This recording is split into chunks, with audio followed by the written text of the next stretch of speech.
오늘 말씀의 제목은 영의 새로운 것으로 열매 맺게 하심이란 제목으로 말씀을 나누겠습니다. 우리가 계속해서 하나님께서 우리를 어떻게 구원하셨는가에 대한 이야기를 지금 해오고 있습니다. 우리는 원래부터 타락하였으나 우리의 타락이 무엇인지를 모르고 죄가 무엇인지를 몰랐습니다. 그래서 하나님께서는 우리에게 율법을 먼저 주셔서 우리의 죄를 깨닫게 해주셨어요. 그러나 그 율법으로 죄의 문제가 해결되지는 않았습니다. 그래서 하나님께서는 아담의 타락하자마자 율법을 주시기 전부터 예수 그리스도를 약속하셨던 것이고, 예수 그리스도께서 오시기 전에 율법을 주심으로 말미암아 죄를 발견케 하셨다라는 것이고, 그래서 죄의 문제를 해결하시기 위해서 예수 그리스도께서 우리 가운데 오셨습니다. 그래서 이제 바울은 율법이 아니라 은혜로 말미암아 우리가 구원을 받는 것이다라고 말씀을 했습니다. 그런데 이렇게 말을 하셨음에도 불구하고 사람들 중에서는 하나님의 구원에 대한 오해를 갖는 사람들이 있었습니다. 그래서 은혜를 더 많이 받으려면 죄의 크기가 커야 된다, 이런 논리. 한국교회에서 간증을 이야기할 때에 항상 하나님의 은혜를 말하기 전에 자기가 앞에 큰 죄악 가운데 있었는데 하나님께서 용서해 주셔서 이렇게 달라했다. 그래서 꼭 죄의 크기가 커야지 은혜를 많이 받는 것처럼 오해하는 자들이 있다는 것입니다. 그러나 분명하게 예수 그리스도께서 우리에게 베푸신 은혜는 우리의 어떠한 죄의 크기보다도 훨씬 더 압도적이라는 것을 바울은 설명을 했습니다. 또 다른 은혜는 무엇이냐면, 또 다른 오해는 무엇이냐면 하나님의 은혜에 대한 착각이에요.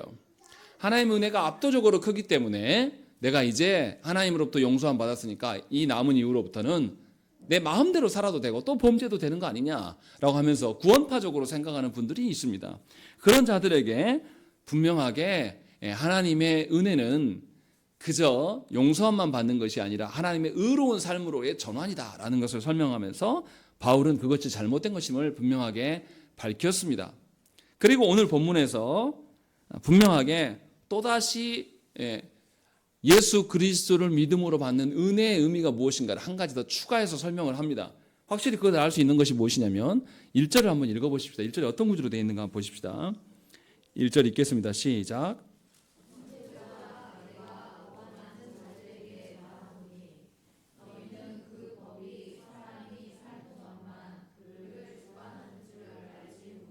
율법의 1절의 문장의 구조를 보시면 형제들아 가운데에 있는 내용, 이것을 너희가 알지 못하냐라고 물어봐요.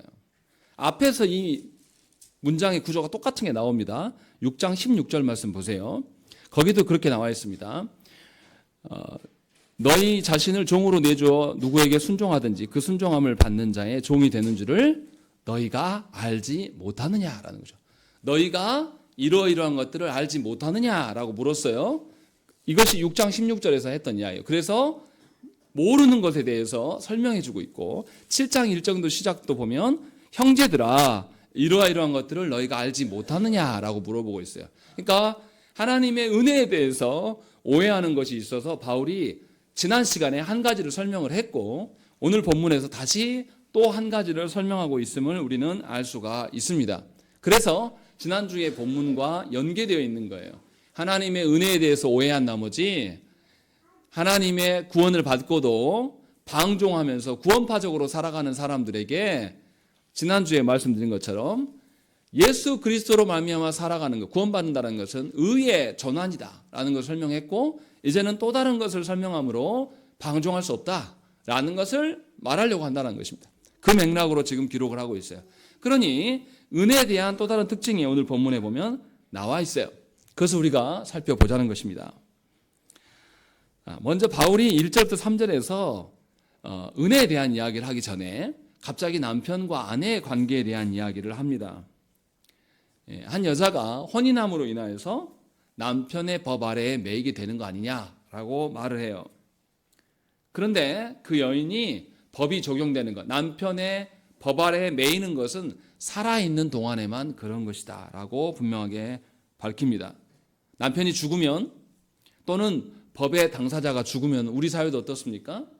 뭔가 법정에서 공방을 벌이다가도 피의자가 죽게 되면 어떻게 됩니까? 그걸 진행합니까? 안 합니까? 안 해요. 종결해요.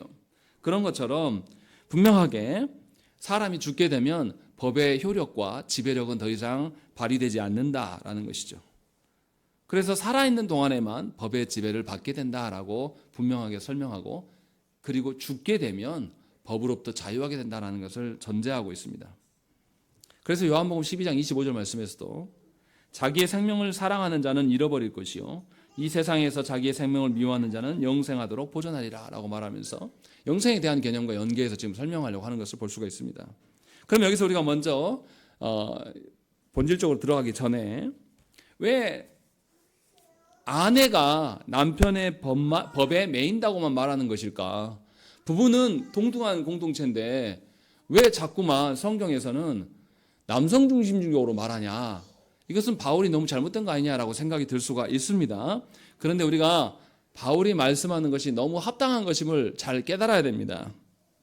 아담과 하와가 하나님께서 타락한 이후에 하나님께서 하와에게 형벌하시는 내용을 다시 생각을 해봐야 됩니다. 하나님께서 하와에게 어떤 형벌을 주셨습니까? 임신과 출산의 고통만을 주시겠다고 하나님 하셨습니까? 아니에요. 그보다 더 중요한 이야기를 말씀하십니다. 창세기 3장 16절 말씀 보시면 또 여자에게 이르시되 내가 네게 임신하는 고통을 크게 더하리니 네가 수고하고 자식을 낳을 것이며, 그 다음이에요.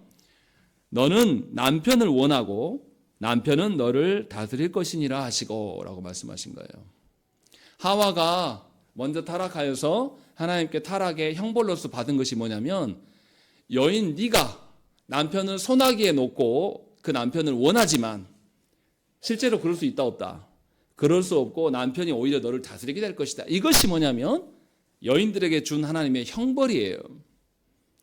그렇기 때문에 여인들이 남편의 법에 매이게 된다라고 말하는 것이고, 역사 가운데 최근에 한 50여 년 정도, 최근 50여 년 정도의 여성의 인권이 올라가고 여성에 대한 어떤 얘기들이 변화가 있었지만, 인류의 전 역사 가운데 보면 항상 남성이 모든 것을 주권을 갖고 있는 것이 역사 속으로도 우리가 확인이 되는 바가 있습니다. 이것이 하나님의 형벌이라고 말씀하고 있는 거예요.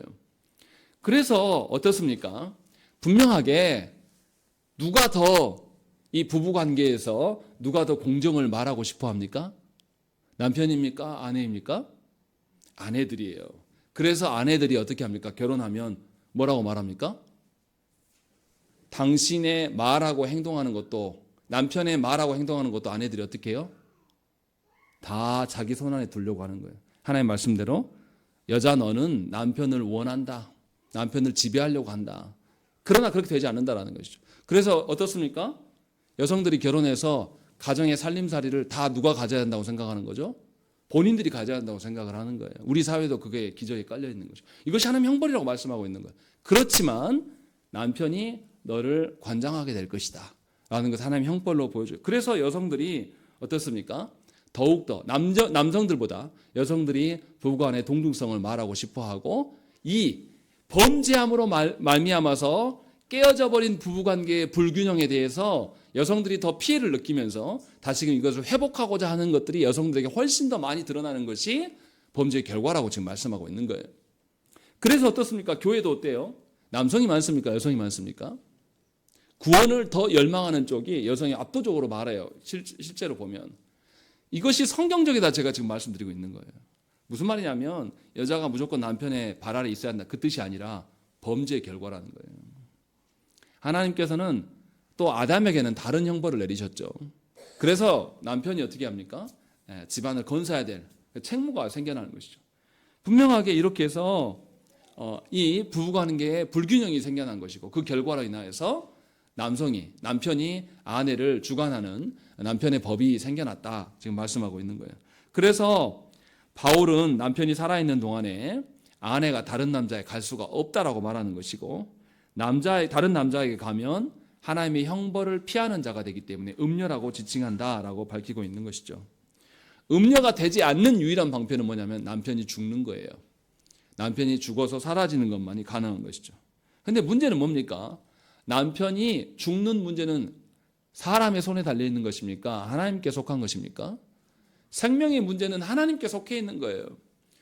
안타깝게도 여성들에게는 미안한 이야기지만 하나님께서 주관하시기 때문에 살고 죽는 문제도 하나님의 주권에 있기 때문에 남편의 법 아래에서 벗어날 수 있는 것은 사실은 하나님께 속해 있는 문제라는 거죠.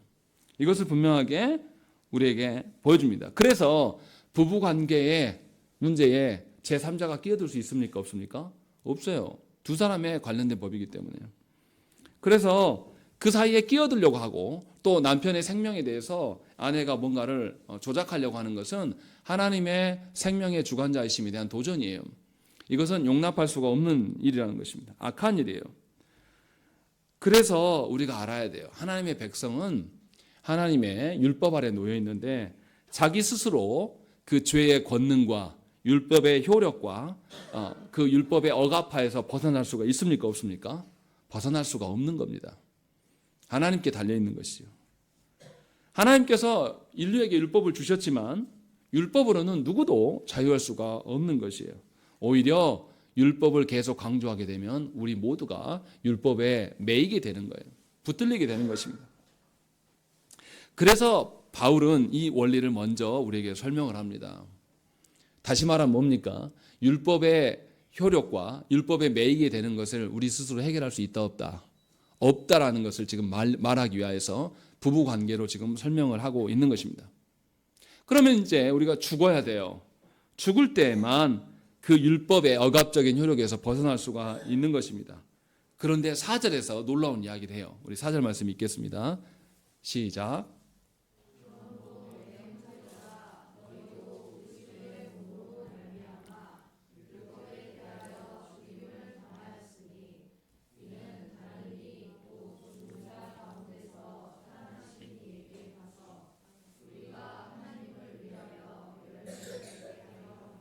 사절에서 굉장히 많은 이야기를 하는데 먼저 하나씩 살펴보십시다. 우리가 율법에 대해서 죽는 것은 우리 스스로 할 수 없는 일이에요.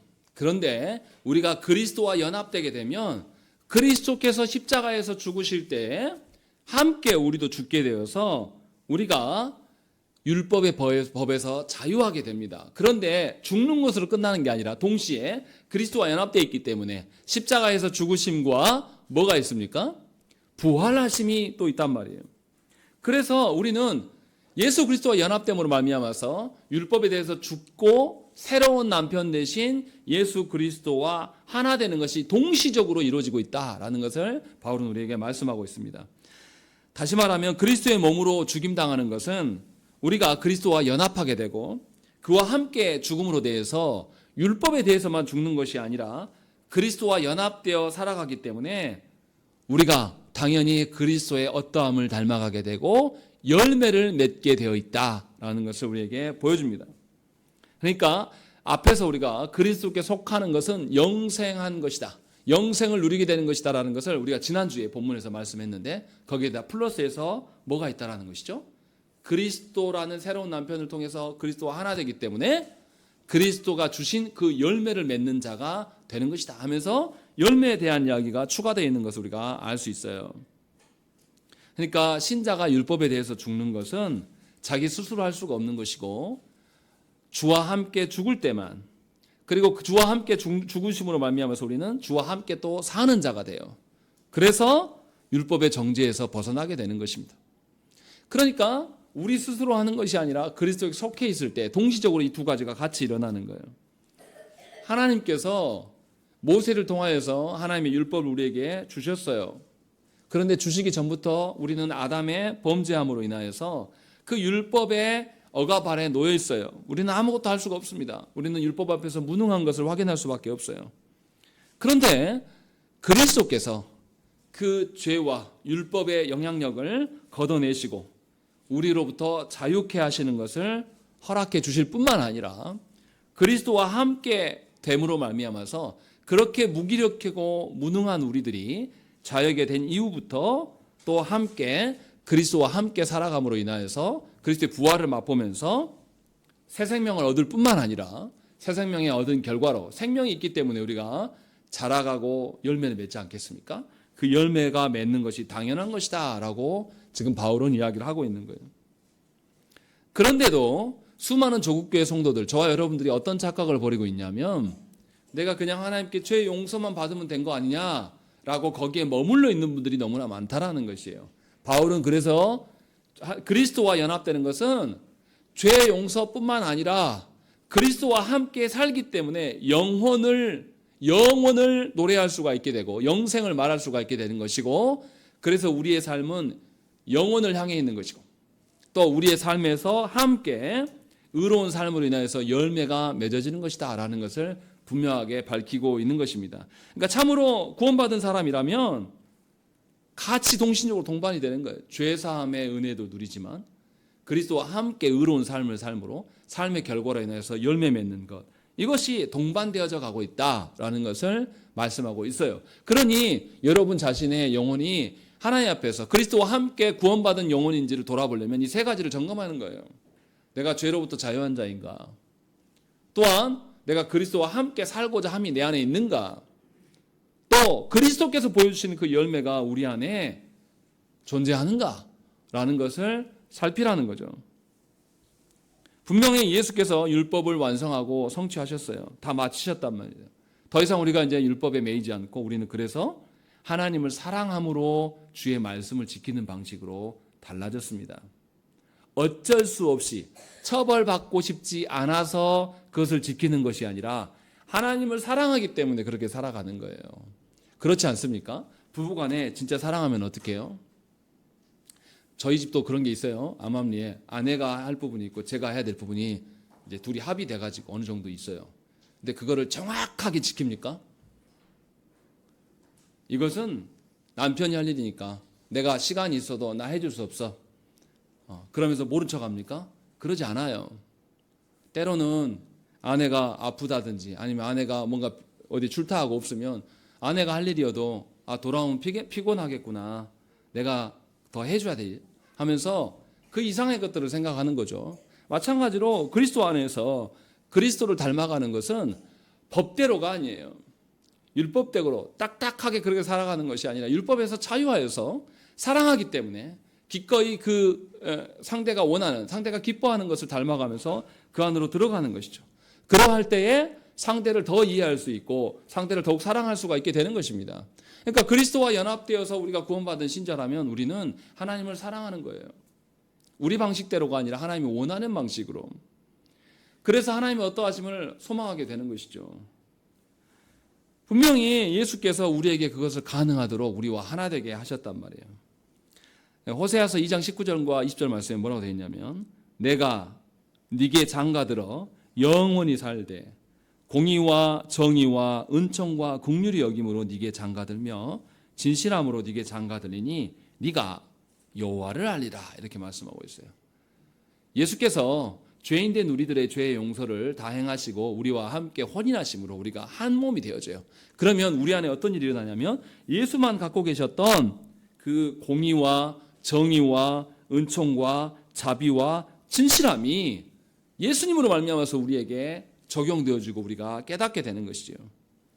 그래서 예수 그리스도 안에 산다면 당연히 하나님의 긍휼하심과 자비하심이 우리 안에 점점 스며들어가는 거예요. 그래서 법질서대로 인하여서 아니 자본주의 사회에서 돈이 없어서 못 먹는 거 당연한 거 아니냐 이 논리로 피는 게 아니라 하나님의 자비하심과 긍휼하심으로 연약한 자들을 돌보게 되는 거죠. 가난한 자를 돌아볼 수밖에 없는 거예요. 또 그리스도로 인하여서 하나님의 공의를 알아요. 하나님의 공의를 알면 어떻게 했습니까?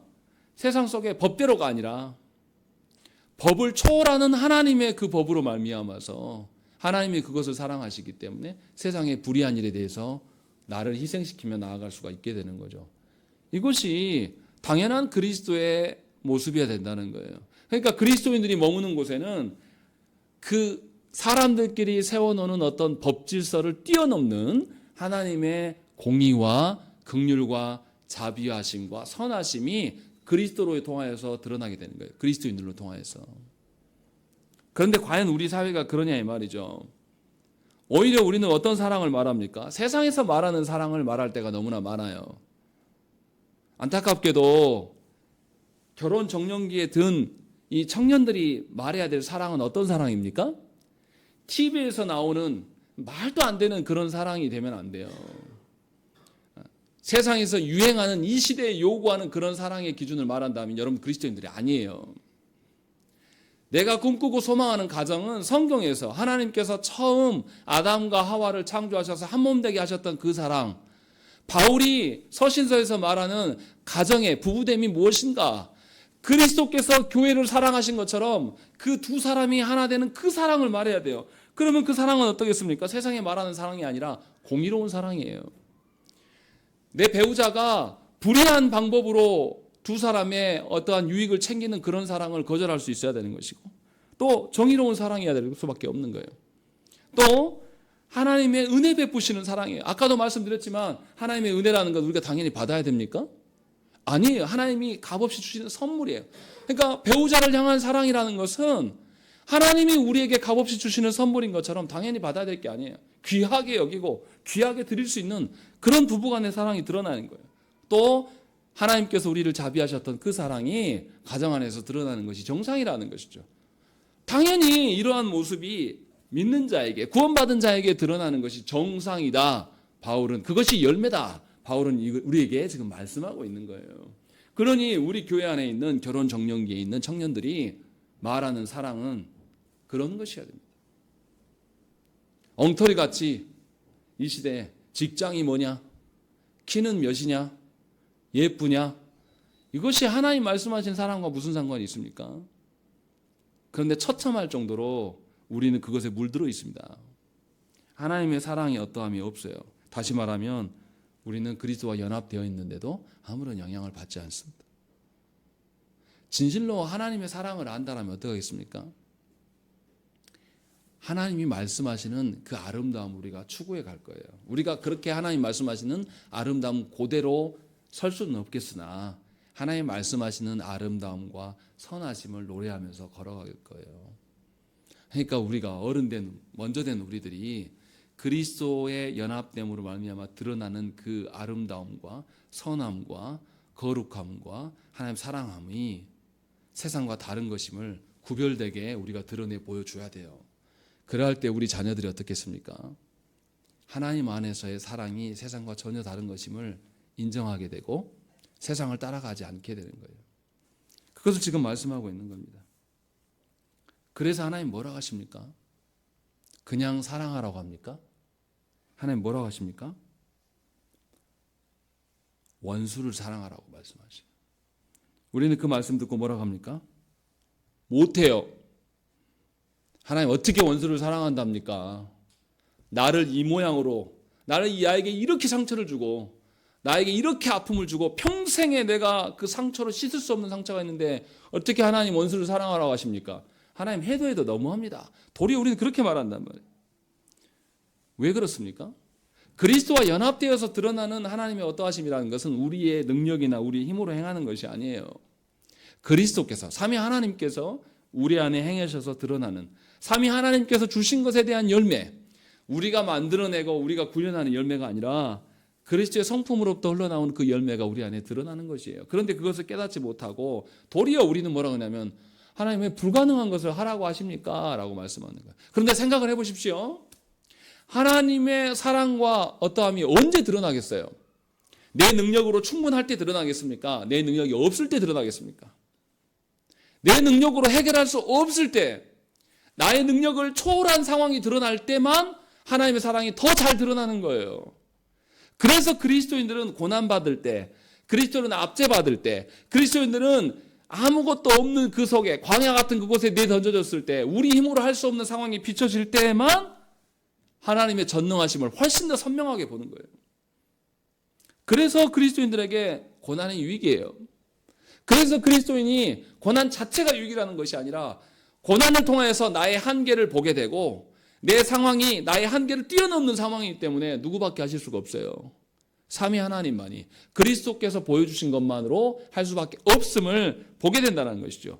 그때에 우리는 그 고난 가운데 우리가 감당할 수 없는 불가능한 상황이 있을 때 드디어 우리는 하나님의 어떠하신 열매를 꺼내서 먹기 시작하는 거예요. 그래서 주께서 우리에게 뭐라고 했습니까? 원수를 사랑하라고 하신 거예요. 불가능의 상황, 내 힘과 내 정서와 나의 이성으로는 도저히 원수를 사랑할 수가 없어요. 그래서 그 불가능한 상황 가운데 네가 뛰어들어가는 거예요. 그럴 때 하나님께서 보이시겠다는 것이죠. 이것을 위해서는 우리는 어떻게 해야 됩니까? 늘 그리스도와 연합되기를 소망해야 돼요. 내가 사는 것이 아니라 그리스도와 함께 살아가는 삶을 살아가는 자만이 불가능의 상황, 내 한계를 다 드러난 그 상황, 내가 아무것도 아니라는 것이 다 드러났을 때 드디어 하나님의 도우심을 발견할 수 있는 그런 자가 된다는 것입니다. 그래서 예수께서 뭐라고 했습니까? 요한복음 15장 5절 말씀에 나는 포도나무요 너희는 가지라. 그가 내 안에 내가 그 안에 거하면 사람이 열매를 많이 맺나니 나를 떠나서는 너희가 아무것도 할 수 없음이라 라고 말씀하신 거예요. 그래서 그리스도와 연합되고 살아가는 거예요. 그리스도에 온전히 붙어 살 때에 하나님의 온전하심이 드러나게 하신다는 거죠. 그러니 우리가 우리식대로 가정을 세울 수 있는 것이 아닙니다. 내 배우자요? 내가 원한다고 해서 내가 원하는 대로 바뀝니까? 안 바뀌어요. 하나님께서 하셔야죠. 그런데 우리는 늘 어떻습니까? 내 방식으로 해놓고 안 바뀌는 배우자를 보면서 하나님 이거 보세요. 수십 년 했는데 안 바뀝니다. 이 정도예요. 우리가 언제 하나님께 나의 한계를 직고하고 우리의 모든 능력들과 힘을 다 빼고 하나님이 하십시오. 이래 본 적이 있습니까? 주님은 분명하게 뭐라고 합니까? 내가 너희 안에, 너희가 내 안에 있을 때에 너희가 많은 열매를 맺게 돼 있다. 이렇게 말씀하신 것이죠. 그러니 우리는 남편 대신 그리스도 안에서 우리를 발견해야 돼요. 하나님의 열매를 맺고 살아가기를 소망하면 더더욱 그리스도 안에 머물러야 돼요. 내가 원하는 삶을 사는 것이 아니라 내가 볼 때 이렇게 살면 합당할 것 같아. 내 판된 대로 살아가는 것이 아니라 이해는 되지 않지만 하나님이 말씀하신 대로 살아내는 거예요. 무엇보다 중요한 것이 하나님과 함께 살아가는 것이에요. 그러면 우선순위가 다 바뀝니다. 가정 안에서 왜 가정 예배가 어렵습니까? 우선순위에 한참 밀리기 때문에 그래요. 여러분들 언제 가정 예배 하시는지 제가 잘 모르겠지만 집안 청소하고 빨래하고 밥 먹고 설거지하고 난 이후에 여러분들이 가정 예배를 한다고 하면 여러분들은 밥 먹는 것보다 못하는 거예요. 하나님의 말씀 먹는 것이. 빨래보다 못한 것으로 이제 뒤로 쳐지는 것입니다. 그래서 가정 예배가 어려운 거예요. 그러나 분명히 말씀드립니다. 우리의 한계가 드러날 때 우리가 볼 때는 도저히 가정 예배를 드릴 수 없는 상황 속에서 하나님의 말씀을 붙들고 하나님 설 때에 하나님께서 행하시는 열매를 주신다는 것이죠. 그러니 하나님의 말씀을 붙들고 사는 것은 쉬운 일이 아니에요. 그러나 그렇게 살아갈 때 우리가 기대하지 못하는 하나님의 열매를 주신다는 것이죠. 우리가 볼 때는 가정 예배 드리는 것이 갑갑해요. 이것까지 내가 해야 돼? 나 잘 모르는데 왜 책까지 주면서 이렇게 부담스럽게 이렇게 말할 수 있다라는 거죠. 그러나 분명하게 여러분들이 그 행위 자체 5분 10분 하는 행위 자체가 의미 있다는 것이 아니라 여러분들의 삶의 전반에서 그리스도께서 다스리심을 인정하라는 것이죠. 그것이 우리의 사는 길이라는 거죠. 그러할 때에 우리는 주와 함께 살아가는 거예요. 예수님 뭐라고 하셨습니까? 부활하시고 하나님 우편에 보좌 우편에 오르시기 위해서 승천하시면서 제자들에게 뭐라 했습니까? 나 이제 가니까 잘 살아라. 주님이 그러셨습니까? 아니요. 세상 끝날까지 내가 너희와 함께 하겠다라고 말씀하신 거예요. 그러면서 주님이 가시고 누구를 보내셨습니까? 보혜사 성령님을 우리 안에 보내셔서 우리가 누구 안에 살도록 성령 안에서 그리스도를 보면서 살아갈 수 있도록 성령님이 어디 계세요? 우리 안에 내주하시면서 떠나가지 않으신단 말이에요. 한 번도 떠나가지 않는데 왜 자꾸 들어오라 하냐 이 말이에요. 하나님께서 그리스도께서 우리와 함께 살아가시기 위해서 그것을 약속하시면서 끝까지 하나님의 말씀 가운데 그래서 성령께서 그 말씀을 깨닫게 하시고 우리를 인도하실 것들을 약속해 주셨단 말이에요. 그러니 우리가 살아가는 삶의 목적과 방편에서 말씀을 근거함으로 성령께서 말씀을 깨닫게 하시고 그 말씀을 적용하게 하시고 그래서 그리스도의 능력 안에 살아갈 수 있도록 우리에게 역사하시는 것이 그리스도인들에게 주어진 일이라는 거예요. 혼자 하게 내버려 두신 것이 아니라 삼위 하나님께서 이토록 이 모든 것을 조성하시면서 우리에게 인도하신다는 것이죠. 그러니 우리가 그리스도와 함께 영생을 살아간다는 것은 하나님을 사랑할 때만 가능한 거예요. 오래 살면 좋습니까? 오래 사는데 온갖 질병의 모든 것을 갖고 살아요. 그런 분들 뭐라고 말합니까? 암도 있고 허리도 문제가 있고 간질도 있고 막 그런 분들, 저는 실제로 그런 분 권사님을 알아요. 돌아가셨지만 그분이 저한테 그랬어요. 목사님, 저는 오래 사는 거 안 바래요. 그렇다고 해서 빨리 죽고 싶은 마음도 없습니다.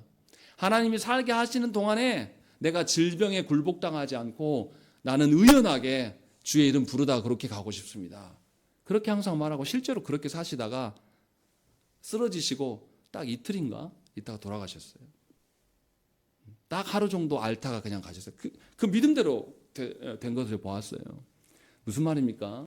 오래 살고 영생한다는 것은 하나님 안에서 하나님 앞에서 그리스도와 함께 살아가는 것이 영생함의 참된 의미예요.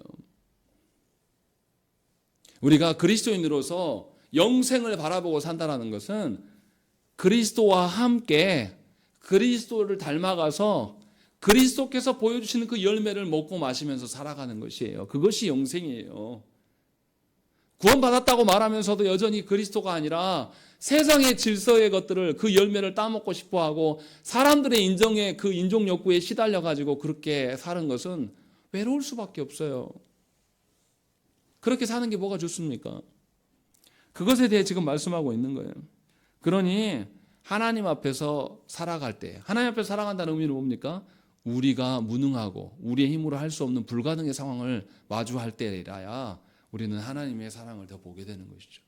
그러면 그리스도인들은 고난 속에서도 어떻겠습니까? 영생을 바라보고 사는 자가 되고, 그리스도는 고난 속에서 사람들의 업신여김을 받으면서도 그리스도께서 보여주신 그 공의와 사랑을 증거하면서 살아가는 자가 돼요. 심지어 처형에 당하는 그 순간까지도 기꺼이 처형의 자리로 내려가요. 그래서 예수님의 제자들이 순교한 거죠.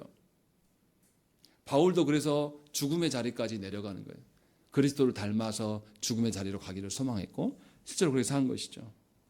이것이 그리스도인들에게 드러나는 은혜이다라고 성경은 분명하게 우리에게 말씀하고 있는 거예요. 계속해서 말씀 보십시다. 5절 말씀 보세요. 5절 읽겠습니다. 시작.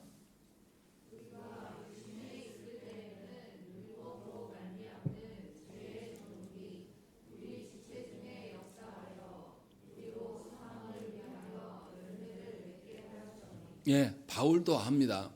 우리가 그리스도로 인하여서 새 남편을 얻게 되었는데 여전히 옛 남편, 나의 율법에 매여서 죄 가운데 있는 것을 소망하며 살아가게 되면 사망의 열매를 맺을 수밖에 없다라는 것을 경고해요. 여기서 육신으로 살아간다는 것은 뭐냐면 세상의 어떤 필요를 채우고 그 말을 하는 게 아니에요. 아담이 타락하여서 범죄한 본성대로 살아가는 것을 육신대로 살아간다는 거예요. 그러니까 죄에 끌리고 죄가 말하는 질서대로 살아가는 것, 이것을 지금 말하는 것이죠. 그러면 죄가 우리를 도리어 겁박하면서 우리를 압제하는 것이죠. 그렇게 사는 것은 그리스도와 함께 살아갈 수가 없게 됨을 지금 말씀하고 있는 거예요. 왜냐하면 우리는 그리스도로 인하여서 죄에 대해서 이미 죽은 자예요. 율법으로부터 자유하게 됐고 이제는 전혀 다른 차원으로 살아갈 수가 있는 거예요. 세상의 논리가 아닌 하나님 나라의 논리로 살아갈 수가 있는 것이죠. 그래서 바울이 말하는 다른 차원의 삶이란 무엇입니까? 우리의 힘으로 하는 것이 아니라 뭐라고 되어 있습니까? 영의 새로운 것으로 섬길 수 있다. 6절 말씀 보시면 이제는 우리가 얽매였던 것에 대하여 죽었으므로 율법에서 벗어났으니 이러므로 우리가 영의 새로운 것으로 섬길 것이다. 여기서 영의 섬긴다는 건 뭡니까? 성령께서 우리와 함께 하심으로 우리가 새로운 삶의 질서를 살게 된다라는 것을 우리에게 말씀하고 있어요. 그러니까 하나님을 섬기고 교회를 세우기 위하고 또 지체를 위하여서 행하는 그 자체가 아니라 거기에서 드러난 하나님의 어떠하시며, 그러니까 교회를 섬기고 지체를 섬기는 것이 강요와 의무 때문에 내 이름값이 걸려서 행하는 것이라면 그것은 세상 사람들이 말하는 방식이에요. 근데 그게 아니고 누가 아무도 알아주지 않을지라도 누가 아십니까? 내가 주의 교회를 섬기고 어떤 지체를 위하여서 내가 희생하고 헌신해 주는 거 사람들 다 몰라도 누구나 합니까? 하나님 이미 알고 계시고 보고 계시고 내가 어떤 마음으로 그것을 하고 있는지 안단 말이죠. 그 논리로 살아가라는 거예요. 하나님이 아시면 하나님이 뭘 주십니까? 반드시 은혜를 베풀어 주시고 열매를 주신다는 것이죠. 그래서 성령님께서 우리에게 새로운 삶을 살아가도록 말씀을 깨닫게 하시고 우리에게 우리의 양심을 두드리셔서 바른 길로 계속 지도하시는 거예요. 그러니까 예수 믿는 사람들은 우리의 마음의 소원과 우리의 위로와 우리의 기쁨까지도 하나님의 말씀으로 전환돼야 돼요. 더 이상 세상의 것이 기쁘고 세상의 방식이 즐거워서는 곤란합니다. 여전히 기쁨과 즐거움이 세상에 있어요. 그러면 하나님이 명하신 것이 나에게 기쁨이 되겠습니까? 아니에요. 의무로 이것만 숙제하듯이 얼른 해치워야 돼요. 숙제하듯이 얼른 해치우고 다시 안식을 어디서 찾아야 돼요? 다시 세상으로 돌아가서 거기서 찾고자 하는 것입니다. 그러니까 예수 믿는 사람들이 하나님의 말씀하시는 기쁨과 하나님이 주시는 위로와 하나님 주시는 안식을 모르면요, 이중인격으로 살아가는 거예요. 교회 안에서는 거룩한 척 살아가야 되니까 얼마나 발바닥을 치고 살겠습니까? 또 교회가 끝나고 나면 아이고 나 너무 힘들었어. 다시 세상으로 돌아가요. 세상에서 위로받으려고 사람들 앞에 또 쫓아가지 않겠습니까? 그럼 그 삶이 얼마나 분주할까요? 그래서 예수 믿는 사람들이 주일날 바쁜 거예요. 바쁠 이유가 하나도 없어요. 하나님 앞에 안식하고 하나님의 기쁨이 나의 기쁨이 되기를 소망하는 그거 하나의 목적으로 주일을 대하면 우리가 바쁠 이유가 없게 되는 것이에요. 분주하는 것 자체가 이상한 것입니다. 분명하게 우리는 무엇을 위해서 기도해야 되겠습니까? 나의 기쁨이 하나님과 기쁨과 일치되기를, 또 하나님의 주신 사명들이 명령들이 억지로 의무감에서 내 이름값을 하기 위해서 행하는 것이 아니라 기꺼이 자발적으로 내 이름은 지워져도 내 안에 그리스도의 이름이 드러나기를, 그리고 감사함으로 살아갈 수 있기를 위해서 우리가 기도해야 됩니다. 그러할 때 하나님이 베푸신 그 구원의 그 열매들이 우리 안에 꽃을 피우는 것이고, 그 열매들을 누가 먹습니까? 나만 먹는 게 아니라 나와 함께하는 우리의 배우자와 가정의 구성원들, 또 우리 교회의 지체들, 그리스도의 몸된 자들이 함께 그것을 보면서 아, 저것이 하나님이 베푸시는 은혜이고 저렇게 살아가는 것이 참된 그리스도의 삶이다라는 것을 인정하게 된다는 것입니다. 그래서 바울이 에베소 5장에서 이런 권면을 합니다. 술 취하지 말라. 이는 방탕한 것이니 오직 성령으로 충만함을 받으라. 술 취하지 말라는 의미가 정말 술만 이야기했겠습니까? 아니죠. 세상의 것으로 인하여서 위로받고 세상의 것으로 인하여서 너희가 기쁨이 있는 것, 이거 취하지 말라라는 거예요. 그러니까 술만 말하는 것이 아니라 게임에 중독된다든지 운동에 중독된다든지 섹스에 중독된다든지 아니면 다른 어떠한 세상의 어떠한 것에 다 중독되어 살아가지 말라라고 말하는 거예요. 도리어 성령 하나님으로 인하여서 충만함을 받으라. 그래서 그리스도로 인하여 살아가는 거죠. 시와 찬송과 신령한 노래들로 서로 화답하며 너의 마음으로 주께 노래하며 찬송하며. 왜 이게 가능합니까? 하나님이 나의 기쁨이고 하나님이 나의 만족이고 소망이에요. 그러니 그런 사람들끼리 모인 것이 교회가 되는 겁니다. 그러면 즐거움이 뭐겠습니까? 함께 하나님을 찬양하는 것이 즐거움이에요. 그러면 나의 찬양도 나의 기쁨이 되는 것이고 남의 찬양도 나의 기쁨이 되고, 또 내가 부를 때에, 내가 찬양할 때에 상대방에게도 기쁨이 되는 것이에요. 그런데 그것이 없으면 어떻게 되겠습니까? 서로 모여서 찬양할 때 뭐 하겠습니까? 장기자랑하고 있는 거죠. 이제 누가 더 음악을 잘하냐, 우리 중에 누가 피아노를 잘 치냐, 제일 잘 친 사람이 반주해, 이런 식으로 되는 거예요. 그래서 다 자기 자랑하고 있는 거예요. 그러면 얼마나 꼴불견이겠습니까? 음악적인 소양이 없는 사람은 하나님을 찬양할 수 있겠습니까? 없겠습니까? 못해요. 그래서 한국교회가 무슨 일이 벌어집니까? 노인들은 찬송가만 하려고 그러고 젊은이들은 새로운 CCM만 하고 싶어 하고. 이건 찬양이 아니에요. 이것은 하나님으로 인하여서 기뻐하고 하나님의 기쁨이 나의 기쁨이 되고 만족이 되면요, 나이가 상관이 있겠습니까? 모두가 하나님의 기쁨인데, 모두가 하나님의 것으로 전하는 데는데, 그러면 우리는 찬송을 부르든 CCM을 부르든 그것이 하나님을 향해 있는 것이면 우리가 함께 기뻐할 수가 있게 되는 것입니다. 지금 이 말을 하고 있는 거예요. 또 범사에 우리 주 예수 그리스도의 이름으로 항상 아버지 하나님께 감사하며, 일상을 살아가는 모든 영역에서 하나님께 감사하면서 살아가기 때문에 우리가 부족함이 없게 되는 것이죠. 마지막으로 그리스도를 경외함으로 피차 복종하라는 것입니다. 그리스도를 경외함으로 인하여서 피차 복종하라는 것은 서로가 서로에게 복종하라 그 말을 하는 게 아니라, 그리스도를 경외하기 때문에 우리 모두가 누구를 향해 가는 거예요? 그리스도를 향해 가는 복종함에서 함께 연대되어 있을 수 있다, 이 말하는 거예요. 나만 홀로 복종하며 걸어가는 것이 아니라 옆에 있는 우리 함께하는 성도들도 함께 그리스도를 향해 있는 그런 것을 말하고 있는 거예요. 바울이 이렇게 살아갈 것을 권면하고 있는 것입니다. 그러니 우리가 하나님이 주신 가정과 교회 안에서 진실로 하나님의 기쁨과 하나님의 위로와 하나님의 만족이 우리의 기쁨과 위로와 만족이 될 수 있기를 기도하셔야 한다는 것입니다. 나만 그럴 것이 아니라 정말로 믿지 못하는 우리 배우자도 하나님께서 그의 심령을 다스려 달라고. 그에게 그걸 알릴 수 있는 방법은 뭡니까? 하나님의 열매가 우리 안에 드러나야 돼요. 하나님께서 우리를 향하여서 길이 참고 인내하심처럼 믿지 못하는 우리 배우자를 향하여서 내가 인내하고 참아준다는 것이 그가 원하는 방식대로 세상의 방식대로 방치하라 그 뜻이 아니에요. 주의 말씀을 계속 전하면서 하나님께 맡기고 기다리라는 것이죠. 그러니 우리가 그리스도로 인하여서 구원받음이 절대적으로 우리의 삶을 개혁하는 것임을 알아야 되는 거예요. 이런 방식으로 억지로 의무적으로 강압하는 방식으로 인하여서 왜 성도가 안 바뀝니까? 예수 믿으면 성숙해져야죠. 이런 식으로 나무라는 방식이 아니라 하나님께서 함께 살아가셔서 우리와 함께 호흡할 수 있는 방식으로 하나님께서 우리를 인도하신다는 것이죠. 그래서 우리를 하나님께서는 성령의 새로운 것으로 우리에게 열매 맺게 하시고 인도하실 것입니다. 이것이 예수 믿는 삶이에요. 여러분에게 변화가 없다라면 하나님께 기도하십시오. 여러분 가정 안에 소망이 없다라면 과연 우리가 소망하는 것이 하나님이 말씀하시는 소망인지를 점검하십시오. 또 우리 교회를 보면서도 왜 우리 교회는 매일 이 모양일까 이런 생각이 든다라면 과연 우리가 교회에서 무엇을 추구하고 있는가를 점검하십시오. 그래야 해서 진실로 하나님의 것이 우리 안에 충만해지기를, 하나님의 것이 우리의 소망이 되기를 간절히 축원합니다. 함께 기도하겠습니다.